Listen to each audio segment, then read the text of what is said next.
that make the same grip on the same ship. So we must push one common intention. It's for a better life in the region. For we women and we children. That must be the ambition of the Caribbean and the Caribbean and the Caribbean.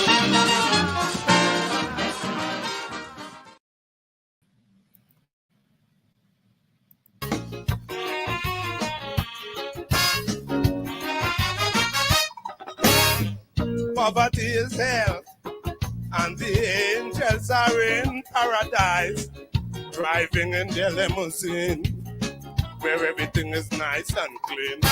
A poor man living in a tinny-winny hut, children hungry, nothing in the pot. He gone by the neighbor to beg for some rice. The neighbor under pressure, boy, things ain't nice. He gone in the big shot area to beg. A police put a bullet in the tinny-winny leg. He gone in the courts and he lost the case. The prosecutor say he have a bandit face. Poverty is hell. Poverty is hell. Oh, don't you know?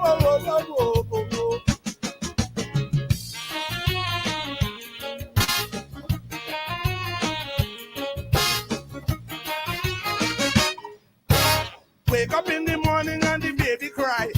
The sugar pan empty, the milk bottle dry. The little boy child on the mango tree. The mango queen putting up his belly. The young girl bawling, she wouldn't settle. She whine, she bumsy with stinning nettle. Toilet paper, they never had. They used to do in the gully by the old backyard. They rub she down and they put she to sleep. But the rain come down and the house asleep. Poverty is hell. Poverty is hell. Let the music now.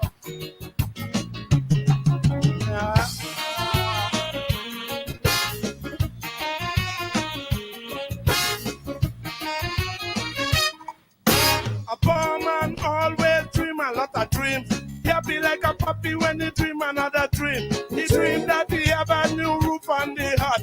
He dream that he have some good food in the pot. He dream that he have a rich friend named Frank. He dream that he have a lot of cash in the bank. He dream that he pay all his bills for the month. He dream that he have a new car in the front. He dream that he have to go to a vet.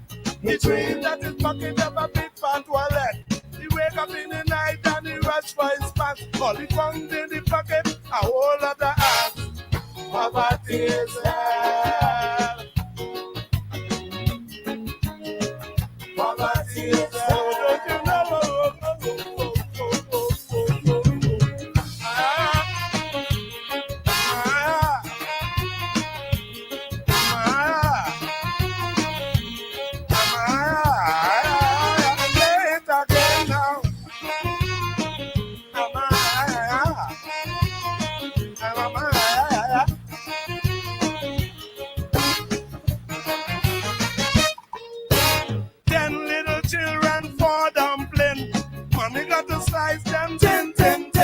A piece for a boy and a piece for a girl.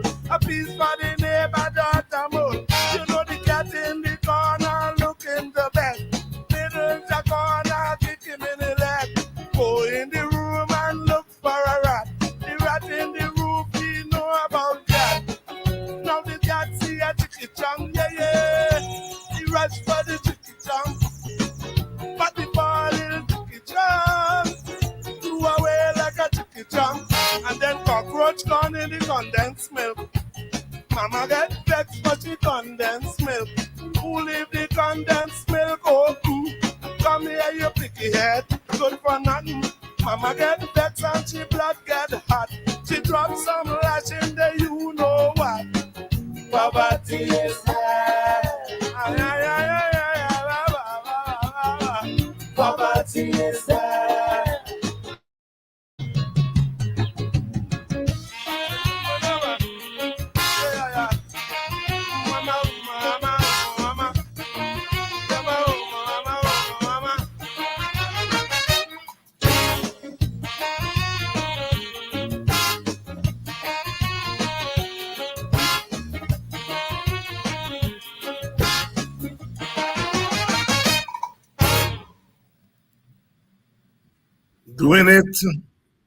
doing it as only he could do it.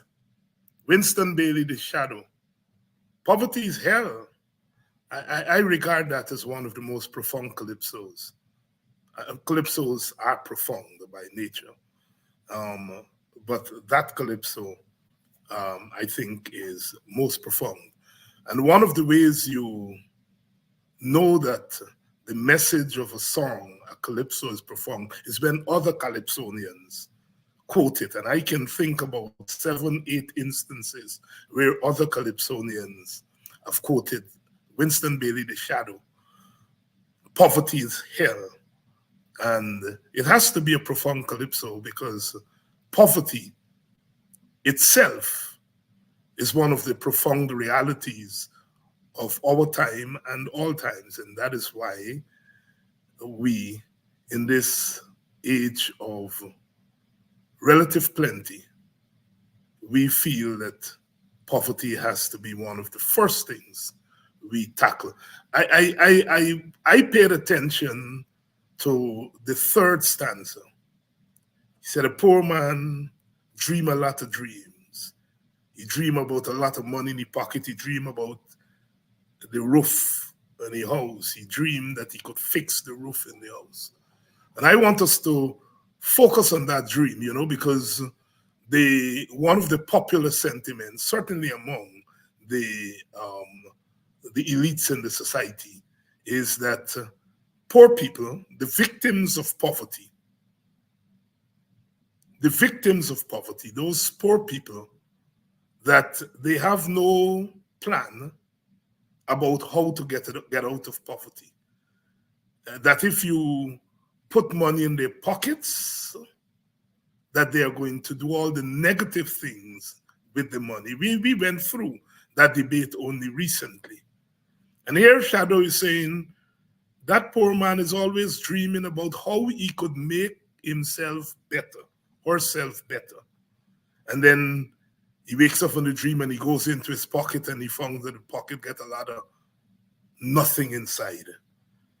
And Shadow is making the point there that if the poor man, when the poor man gets a windfall, to quote Professor Thomas, he is very clear, she is very clear in her mind what she's going to do with that windfall. And that is why I focus a lot on that third stanza. Welcome to Politics 101 this evening. It's our Open Word podcast, and we come at our discussion from the standpoint of the political economy. And of course, we are accustomed to talk about the economy as though it is unrelated to other things. No, the economy is as related to politics, as related to the law, as related to sociology, as anything else. It's interconnected, and that is why a lot of times we talk about the political economy.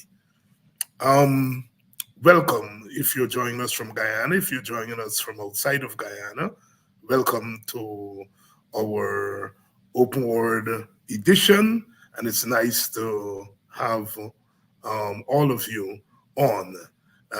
My God, have you all seen recently, heard recently, former President Donald Ramotar said that he would have sought to renegotiate the contract, the oil contract, and Irfan Ali waded into him. Reminded me of Mrs. Jagan when she disagreed with the PPP's withdrawal of advertisement from Stabroek News. And the Honorable Barra Jagdeo, then president, said that she's a private citizen. A private citizen. What a lash at someone who made him president in many regards. And here is Irfan Ali saying everybody's an expert now on oil. I mean, yes, But this is a former president, your leader, someone who would have mentored Irfan Ali. And all he basically said, he didn't go into any big critique. He basically said, well, you know, it's better to try to negotiate the contract than not to try. And I'm less concerned about the correctness of Ramotar's position or the lack of correctness. What jumps out at me is that if the PPP, if Ali cannot deal with mild criticism from his own elder in his party, will he tolerate it from me or from those of us in the opposition? I think that for me is the big issue here. The lack of tolerance for any dissenting opinion. It's palpable. And this is the person who's talking about one Guyana. I mean, you can't even have a one Guyana in your own party when it comes to varying views. As I said, I am not fetching water for Ramotar's view that the contract should be thing. You know, there are all kinds of views on the contract. But the fact of the matter is that there is a former president giving his view. He's from your party.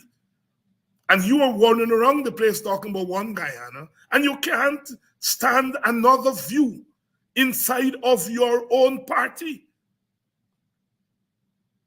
And this is the big beef we have with the PPP and the government, is that in the age of the petro state,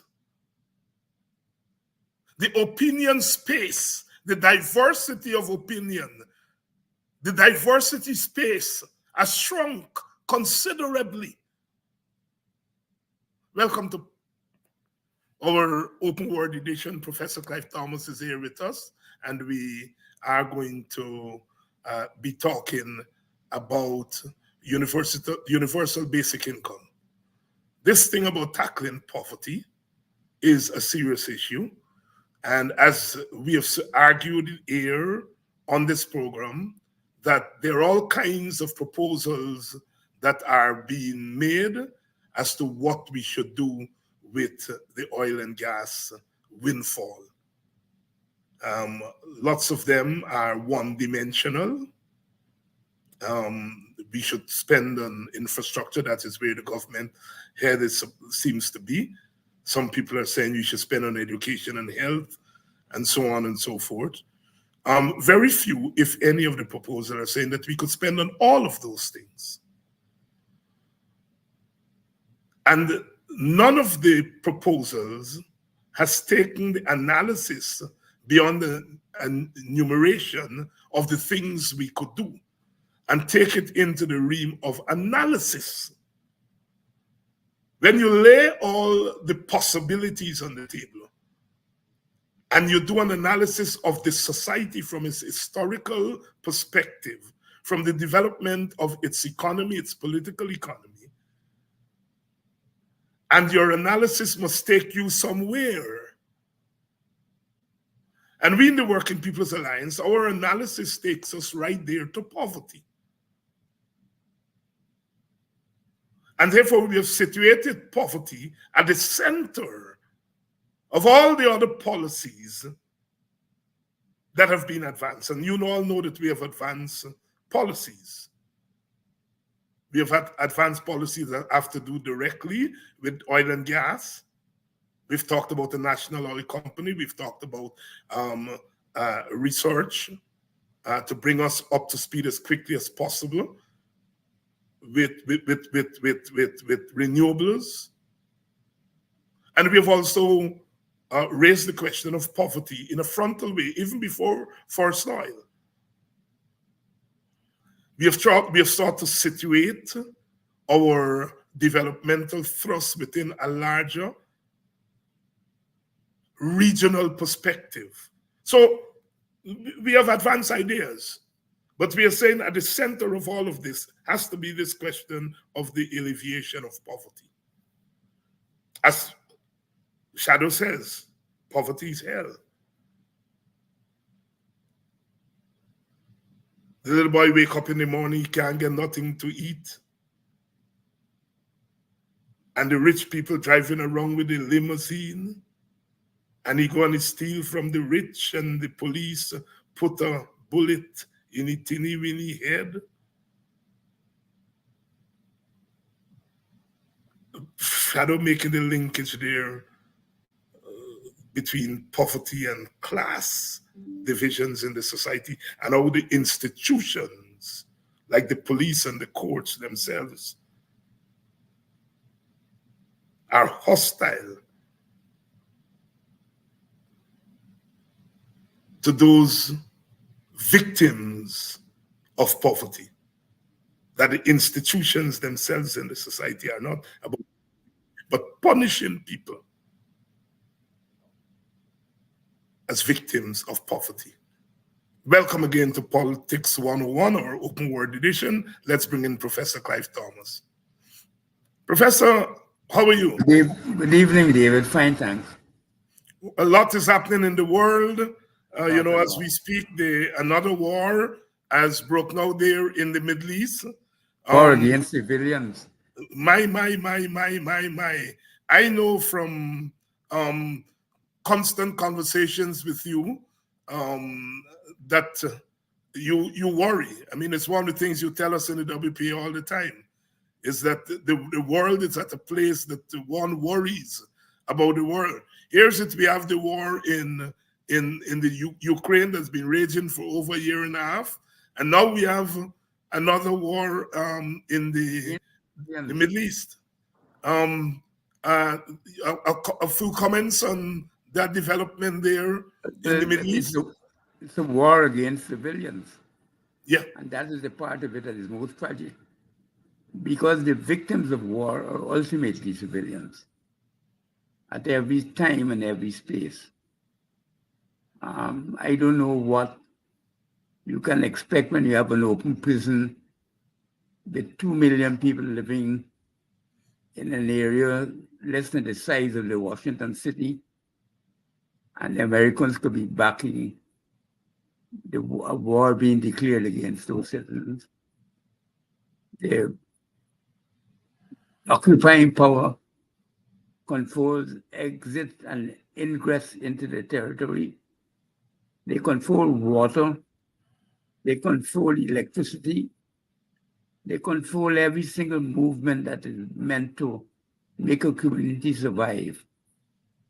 So people are left with very little alternatives, and we need to envisage the responses of people to such brutality and such continuous forced occupation of their own territory, because they've been moved from their lands to be put there in order to facilitate the establishment of Israel. But the thing that ultimately scares me, at one point in time, Guyana was the possible location of Israel. Oh, yes, I was telling friends that up to last night. Yeah, and this always comes to my mind, because I said, of all the many things Guyana came close to being, all the flashpoints in the world include a possible location of Israel, and all those conflicts that we have been able to now live without. Yes, we could have been the Palestinians. I told that to friends last night, of course, who were not aware of it. And you could see on their faces, and these were not scholars and so on. They were ordinary friends of mine, brothers and sisters. And when they heard that, I can see the look on their faces, because they're seeing in real time what's happening there in Gaza and the West Bank. It's frightening, Professor. And part of the coverage, I think it was Saturday, I heard, must have been on public radio or one of those cable channels. They were given an economic profile of that, what you call open prison, of those 2.2 million people living there, and the level of poverty. I don't have to tell you the level of poverty, given what you have said there about the controlling power and the cramming of people in that space is stunning. Stunning. Most densely populated part of the world at this point in time. It's horrific.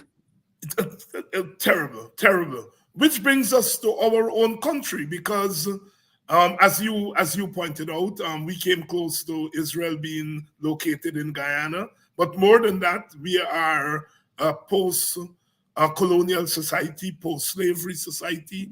We have inherited our own issues. Among them, poverty is very stark. We have a windfall now of oil revenues coming in to our country. We know that despite all that the government says is spending, that the poverty rate is not something that we would be proud of. I said in my introduction that the WPA feels that there has to be a multifaceted approach to development, to the use of the oil revenues, but we have situated poverty, the issue of poverty, at the center of this vision for this petrol state that we are part of now. Why poverty at the center? Well, it has to be at the center simply because without using some of the windfall revenues to address it. And the reason why we've chosen the Buxton proposal or the cash transfers as the only mechanism to do it is that it is the only effective way that we've seen historically. And therefore, we believe that the resolution of this problem has to be treated as a priority, because I don't want the end of the oil comes to an end and we're still left with massive structures of poor people living in the traditional post-colonial type of poverty that we've been accustomed to. We have to remove that from the face of Ghana. It's our simple, most urgent task that we have been inherited to accomplish. But it doesn't end there, because when you remove poverty, we have to develop a society. So this talk about the removal of poverty is linked to the future development of Guyana, because the precondition of solving the poverty, of removing the wastage of human resources, removing the wastage of people with skills, people with the ability to innovate, people with the ability to have vision and see a different type of world, without removing and giving us those opportunities, we cannot liberate the country, we cannot liberate the region, and therefore remain in a sort of bondage that has brought us from Africa and Asia into the Caribbean. And we can't let that continue unabated. We have to fight against it, much as the people in Palestine are fighting against their jail. It's a natural ABC. It's a necessary condition for life.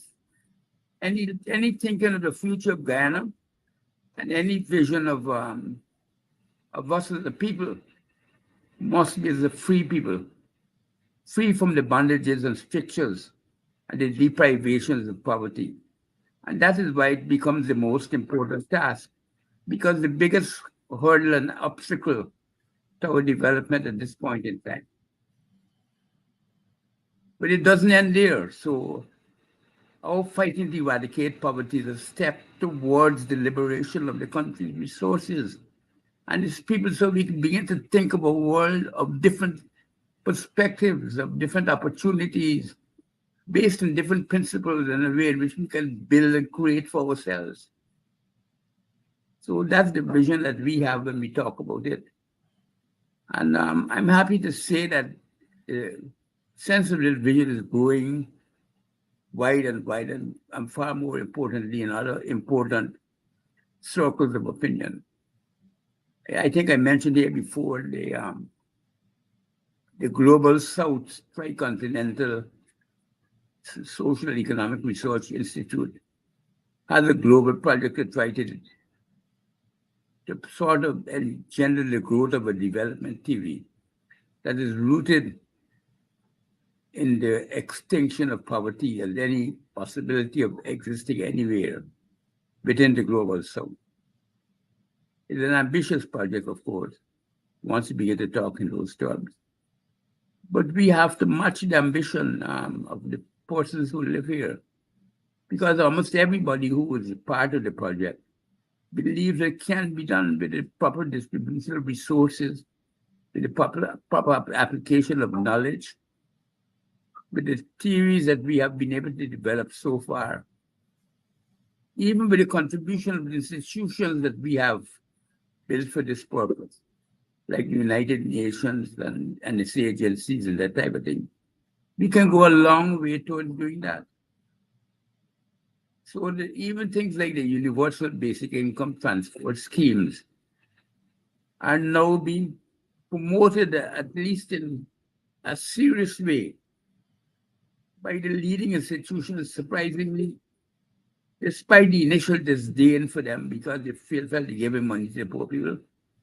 The World Bank, the IMF, all these institutions that we would be flexibly criticized are producing studies which show more and more that they have a place to play in the future development and removal of poverty from the face of the earth. And so we can learn from them because they themselves are learning from the practice of development policy and practices within the global south. So I think that we are in the face of a serious human endeavor, and we need to make the effort to contribute to it. Professor, Many people think it's purely abstract. Well, it's not. It will have real impact on the lives of real people. This is when you social freedom, it's not only the live. You're fighting for remaining in poverty because without the forces who are keeping you in poverty as slaves, it will felt you will be abandoned. You won't be able to run your own country. Everybody scoffed at the idea. But we can see that this was nothing really that difficult to do. And even though we made mistakes, we can do it. Because I think humankind has that capability and possibility inherent to it, because we are the only manifestation of an independent source of consciousness in this entire world that we have ever discovered. There's no other proof of other forms of life yet. And so we have a responsibility as the only things on this entire universe that we have identified so far that have the capability of consciousness, of the ability to think of another world, to think of the difference between life and death, that we have a responsibility for developing the world in a different way. So this legacy is not a trivial legacy. It's Professor an elemental Clive legacy. Yeah. Professor Clive Thomas here on our Politics 101 edition tonight, our podcast, Open Word, the Open Word. Welcome to all of you, whether you're joining us from in Guyana or you're joining us from the Caribbean, the wider Caribbean. You all know there's this foolish discussion going on about whether Guyana is the Caribbean and all that kind of nonsense. Major hype. Major hype. And some of the responses themselves are as equally uninformed as Major Hype himself. Professor, what do you make? I mean, gosh, we have had to grapple with this issue. Well, not grapple. We have had to teach it. There was never an issue about whether we are Caribbean or not. But give us a background of these terms, West Indies and Caribbean. Today in America, they're celebrating Columbus Day. And he's the one that gave these outposts, the name first West Indies and then Caribbean. Give our audience a sense of what is the Caribbean. Well, I remember that one of my neighbors, whom I didn't know at the time, happened to be Van Sortimer, although I'd met him when I was in London. And he was then writing in the book. Yeah. He came before Columbus. Columbus, yes. And that was the great sort of thesis of the region, that we had an existence even before Columbus came. And that there were civilizations here. And there were peoples here going back time immemorial. And from that, I think I learned a lot, quite a lot. And having decided after university to go and live in Jamaica and teach in Jamaica at the university, and live in Jamaica until I was evicted, gave me some very important lessons in life and certainly expanded my knowledge of the Caribbean. And I could see how in many, many, many ways we were one people. We come from one culture, one civilization.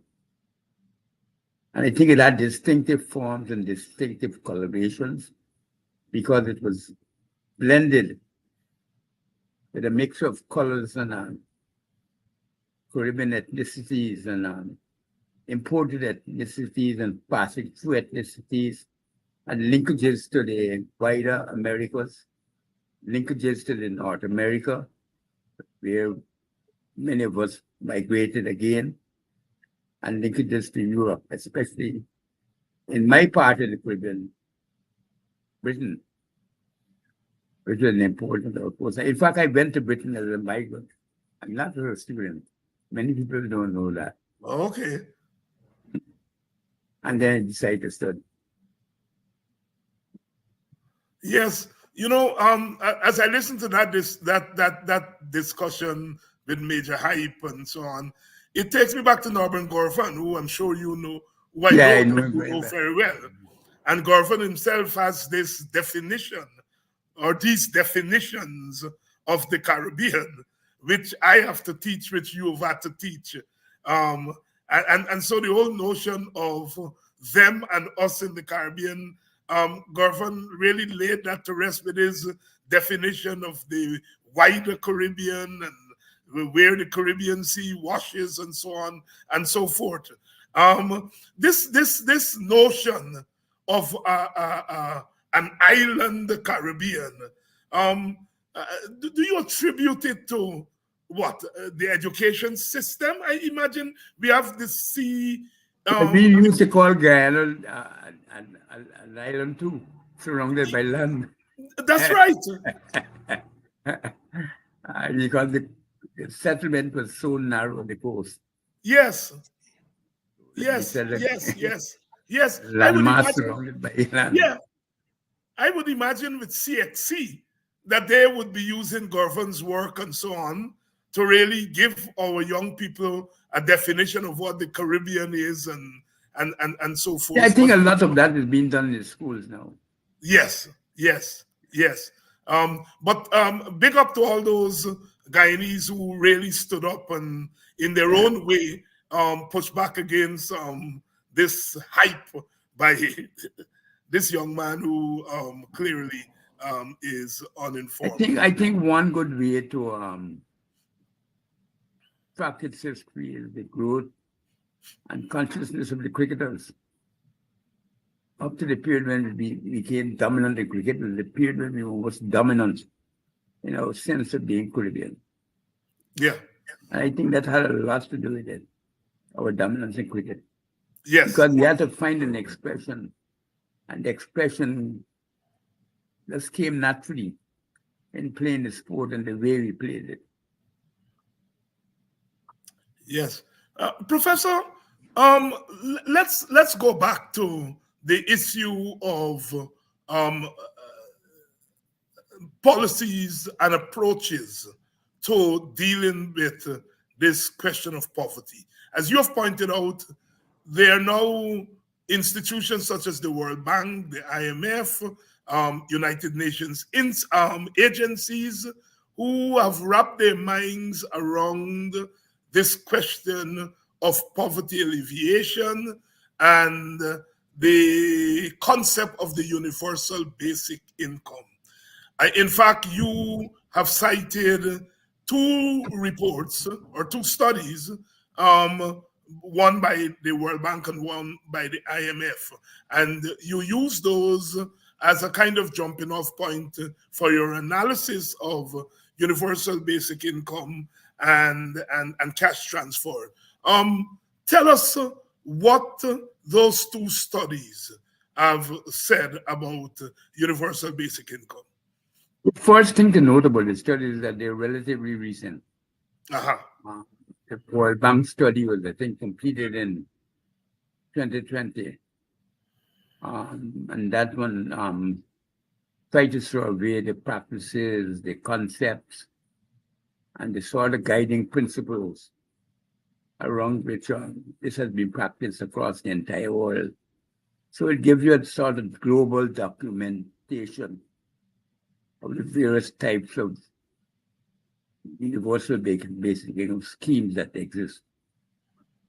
There's not been a clarity or a definitive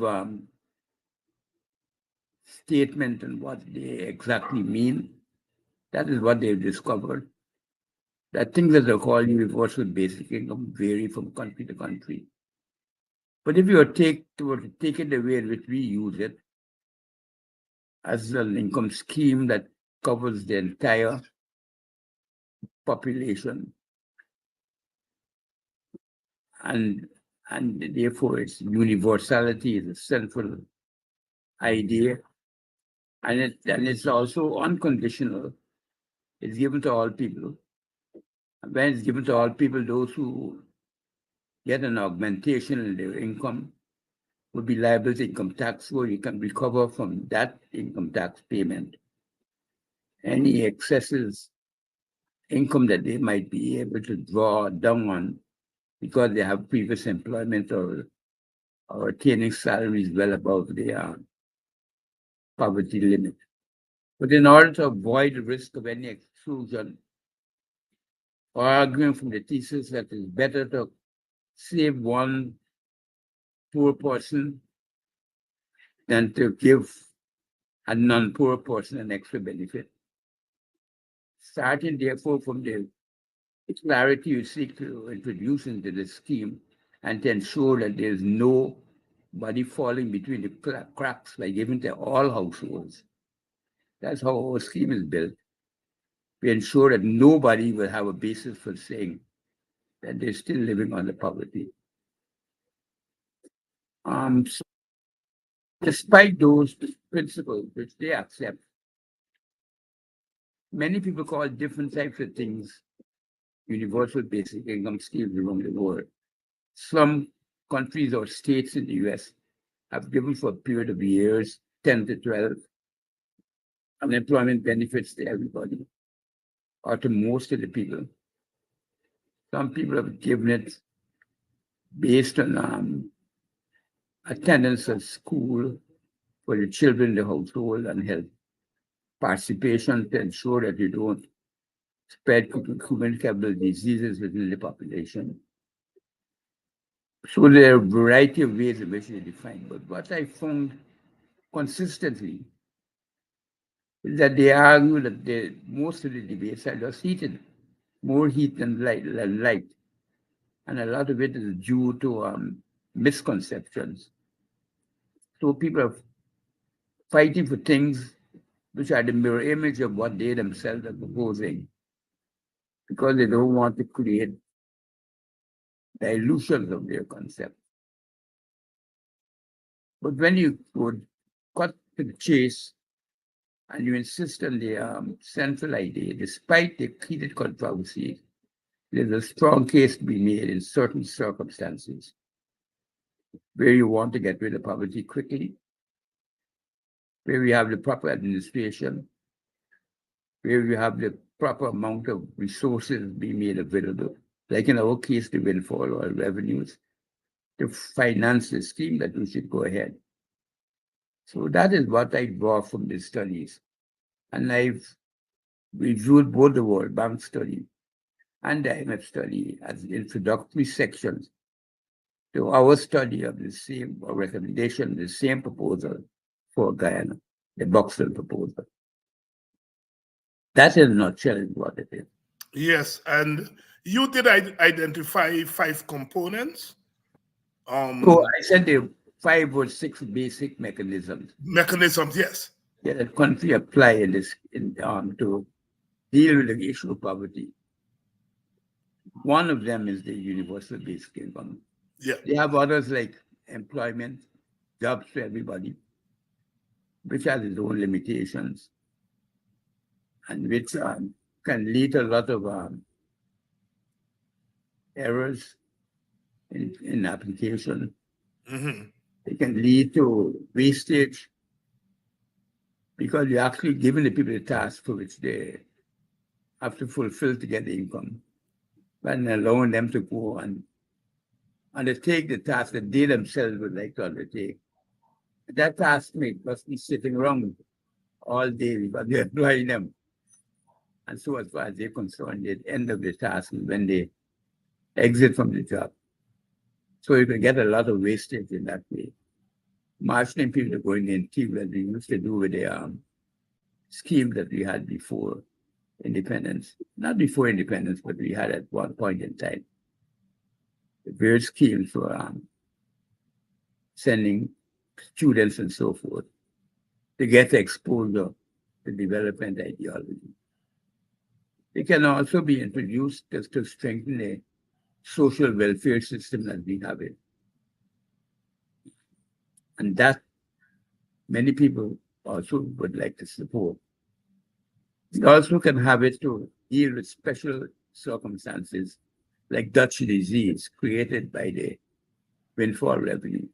By Dutch disease, it means a situation where the exchange rate rises or we don't diversify the economy and the non-oil sector becomes inefficient and stifles growth in the economy. So these are the different types of mechanisms that we use. But the universal basic income is the one that we selected. We're doing all, but we're prioritizing that to solve the problem of poverty. Unless our viewers think that this is something novel, we know that it has been tried with some degree of success in Latin America, in parts of Africa. But even in our own CARICOM region, we know that Jamaica has some element of it. Barbados has officially embraced it. And I think the United Nations, up to 2 years ago, 3 years ago, they were doing a study in the Eastern Caribbean to determine the utility of the universal basic. Yeah. I think the boldest statement so far has been made by Motley. Yes. Committed to and put their place in Barbados.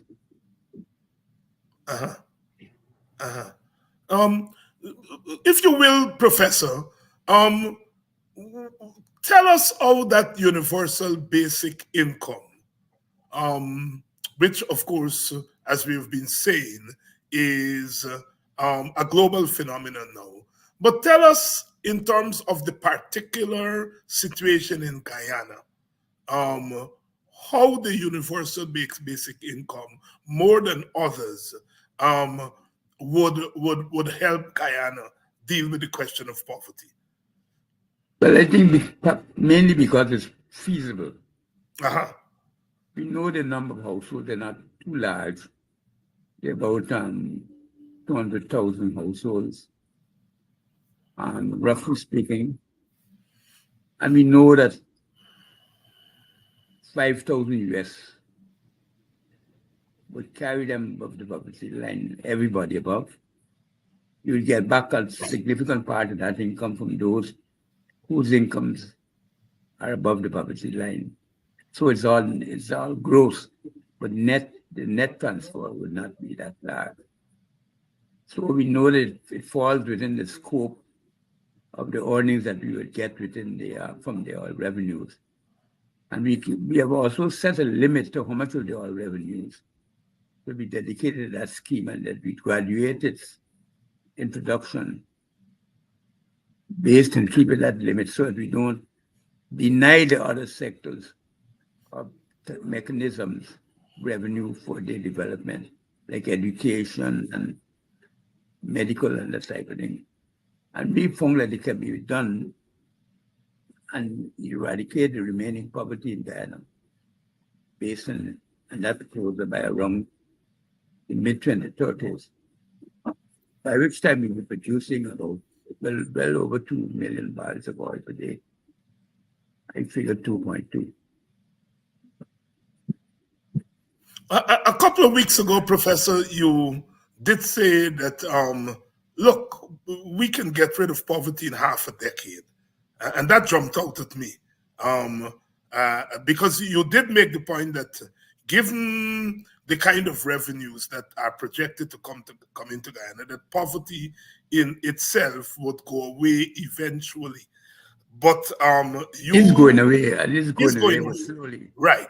But you have argued that for an intentional intervention, yes, and you're saying that if the intervention is intentional, we can get rid of it, I think you said, in half a decade. Expand on that for us. But that is where the figures I just quoted come in. Yeah. Because 20,000 or 20,000 households by 5,000 US sets the maximum gross expenditure on the income scheme. The net expenditure will be for those who are receiving above the poverty line, their tax payments, but we can assume that might be around a third of that as a minimum. But we'll have to do a study to fix this. And that can be easily done by the Ministry of Finance. So that is how we're thinking to do it. And the numbers have shrunk since I have been doing the study. So the proportion of the income that will come back in this scheme from taxation would be far higher than it was a year or two ago. Because even without the scheme, the total numbers of people are being reduced. Because remember, the scheme has been around since about 2018. Yes. And over the 5 years, we probably lost about, we reduced the poverty by, I can't remember exactly by how much, right, but certainly by a few thousand. Right. Based on the regular figures. Right. But of course, there's the argument that while the figures may show a reduction in poverty, in the lived experience of people, they don't feel that poverty has been reduced. I know, but we'll have to deal with that. That will be a problem. It continue to be a problem. Yeah. Because people will, as the poverty declines, people might want to push up the threshold. And we have to also take that into account. People may feel that 5,000 is not enough. When I first recommended it, people were saying it was outrageous. I know one guy who is working for well over 100,000 in the US, and he said I recommended an outrageous figure. I didn't want to quote his salary against him. I said, this is what it is of your salary. Because they were so grudging to give to the poor people anything. Yes, Professor. So when you divide that by 4.2 persons, it's not all that much money. It's just over $1,000 each. Professor, I know the WPA has embraced it, and more organizations have come around to embracing it. But the major stakeholders, in particular the two major political parties, the PNC has come closer to embracing it. The PPP has not budged on it. Are you hopeful that it is something that, and I must say that without any scientific poll, one can safely say that the ordinary people, the ordinary masses, to whom the policy is intended to bring relief, they have embraced it. Are we hopeful that the officialdom will very soon recognize where the world is going, not where Thomas says it must go, but where the world, where our but region. you made the argument against that already in the beginning. If the man wouldn't listen to the former president just because he disagreed with him. Yeah. And I thought it was pretty brave of Ramatar too, given the close role that he has played in awarding the oil contracts that presently exist before the auction, and his therefore legal responsibility for them, quote unquote, or political responsibility for them, that he would call for the renegotiation. I thought that was pretty brave, and I think that I would like to encourage him to continue to make a point. I don't think he should stop at just flying a kite. He should continue to try and make some east out of it. Because I think the right set of circumstances will at least encourage a study. I would like to see a study done where we assess the technical feasibility of the proposal. Yeah, but as you were saying, and I think you've answered the question there, that perhaps as we stand now, the biggest obstacle is not whether the thing makes sense or it doesn't make sense, but it's the way our government deals with proposals that do not emanate from their ranks. But they're seeming ranks. They're seeming ranks because one would think that Ramatar is part of their ranks, and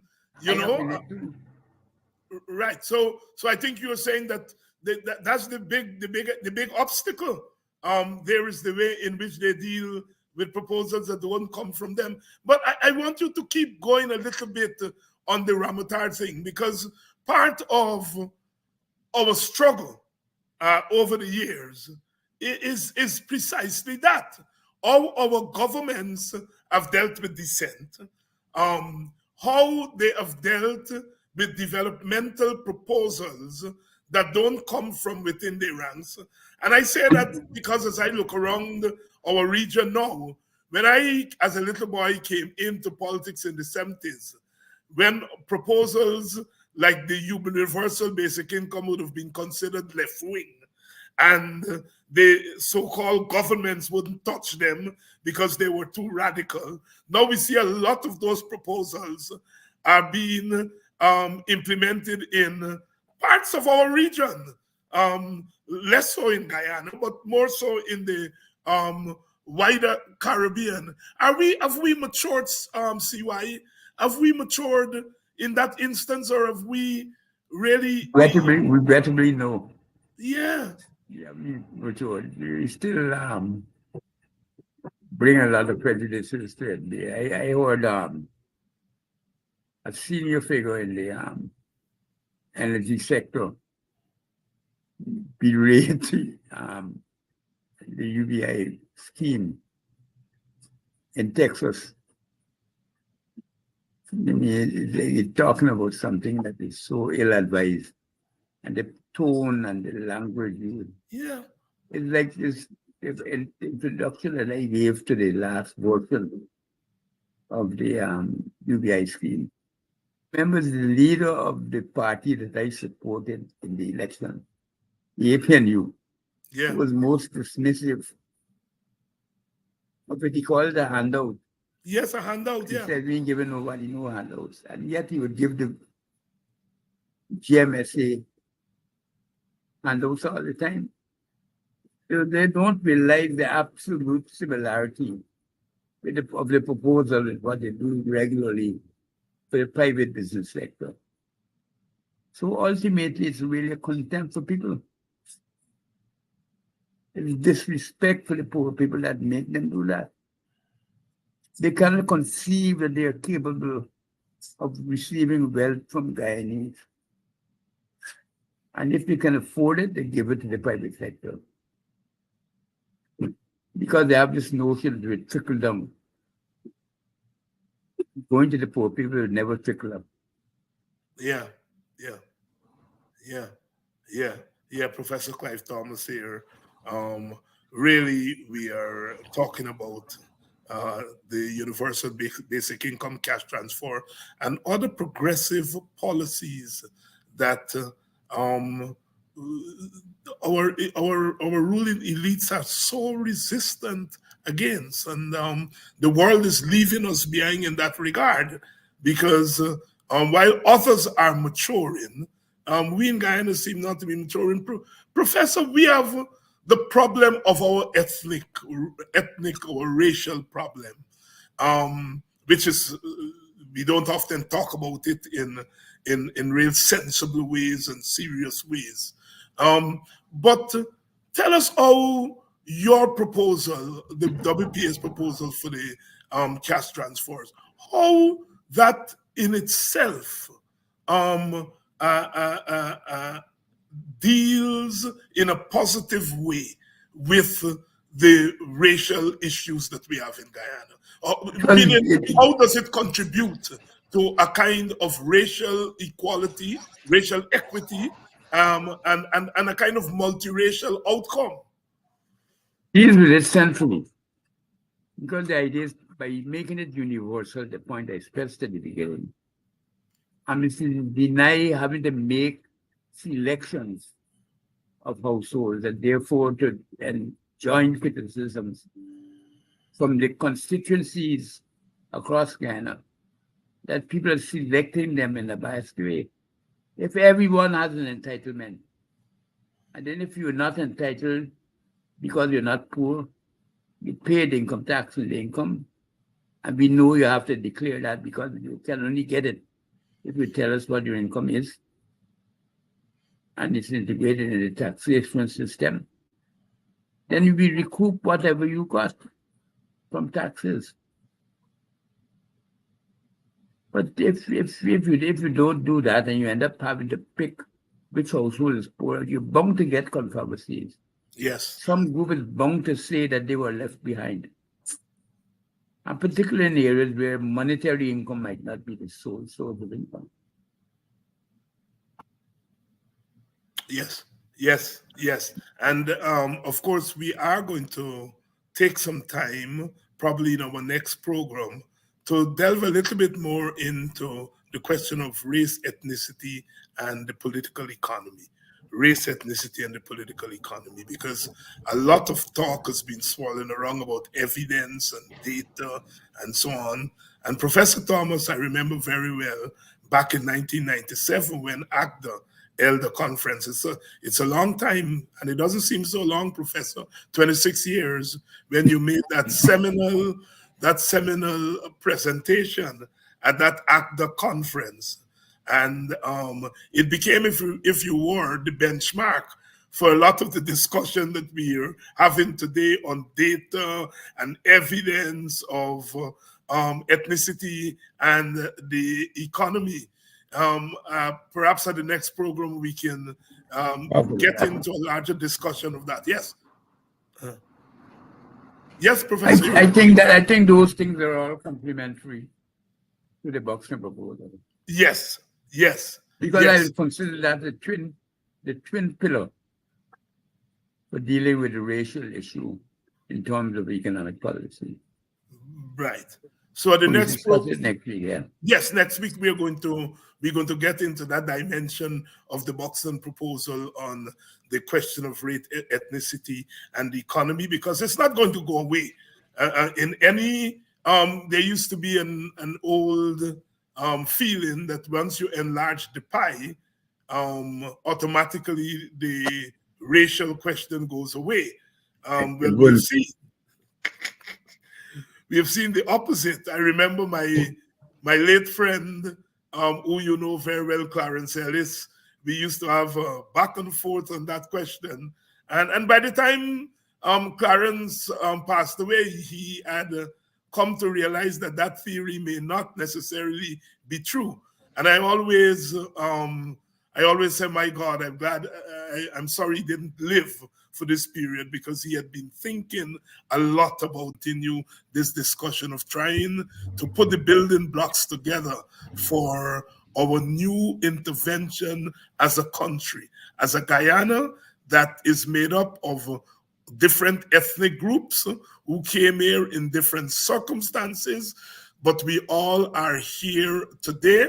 And the biggest challenge for us as we enter this period of windfall, happenstance, as Thomas calls it, but this new period of windfall, the challenge is how to make our multi-racial society, how to make our multi-racial society benefit from this discovery of oil and the flow of oil wealth. We may get everything else right. We may get the classical economics right. We may get better contract from Exxon. But if we don't deal with, as Thomas said, those twin factors, if we don't settle the question of poverty and the question of equitable distribution along ethnic lines, we really are not moving forward. And so I'm glad Professor Thomas said at the end there that they're complementary. They're twin. The question of poverty and the question of making our multiracial society work for all ethnic groups. Professor Clive Thomas, thanks again. Yeah, thank you, David. And we are all learning as we go along, and that is the beauty of a place like Guyana, a place like our Caribbean, is that given the history that we have come from, we have to continuously be searching for ways and means. We have to operate at various levels at the same time. We have to settle the day-to-day issues that we encounter, the issues of crime, the issues of prices in the market, those day-to-day issues that our people have to deal with every day. And then we have to settle the larger problems, the larger issues that are going to take us once and for all out of the economic prison that we found ourselves in when independence came 60 years ago. We go out tonight with our eye on the terror in the Middle East and the way in which part of the popular opinion is treating the lives of the Israelis as different from the lives of the Palestinians. They're all human beings. And it's a tragedy that people on both sides have to die in a war that could be prevented. But even as we make our commentaries on what's happening there in the Middle East, we have to recognize that a different value system for the humanities of people is not something that we should be tolerating in 2023. As we move deeper into the 21st century, this question of the value of lives itself has to come from a democratic place. It has to come from a place that recognizes that we're all human beings. We're all human beings. And it hurts to hear the emphasis on the lives lost, the Israeli lives lost, and the American lives lost.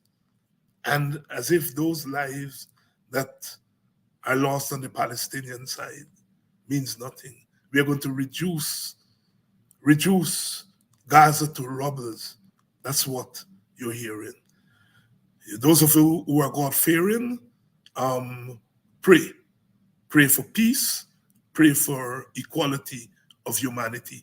those of you who are not God-fearing, let us hope that the forces of enlightenment, and I'm not talking here about European enlightenment, I'm talking about an enlightenment that comes out of the experiences of those people who've been downtrodden, the sufferers, as the Jamaicans and the West Indians refer to them. That enlightenment that comes out of our own struggle will lead us to embrace a philosophy and an understanding of life in today's world. See you all tomorrow when we come back again to do battle.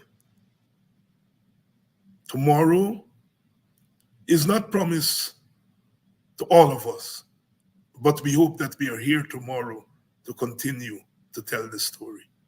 One race from the same place that make the same trip on the same ship. So we must push one common intention. It's for a better life in the region, for we woman and we children.